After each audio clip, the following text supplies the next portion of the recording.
Ada tetamu nak datang raya. Hari ni Hari Raya Aidiladha 7 Jun 2025.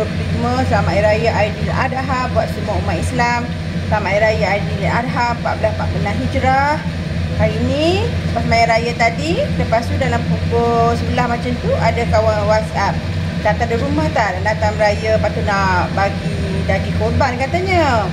Kita tak korban tahun ni, kita raya di perantauan. Jadi dia request nak teh tarik. Dia tengok saya punya status tadi. So buat baru dah ni. Buat baru teh tarik.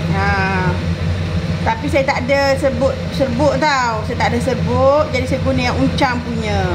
Rebus uncang tu dengan air panas sampai mendidih. Ikutlah rasa nak manis macam mana. Lepas tu letakkan garam sikit. Nak bagi kau, nak bagi rasa lemak-lemak macam tu. Lepas tu masukkan susu pekat manis tau. Saya guna teapot.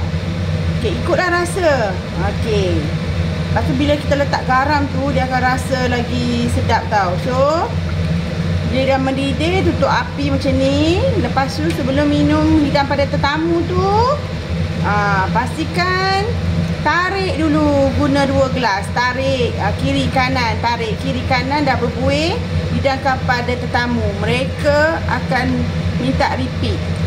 Sebab apa? Dia macam lebih kurang kedai mamak berbuih-buih. Kita rebus pun dah berbuih. Dia beza tau dengan kita hanya guna air panas. So boleh mencuba.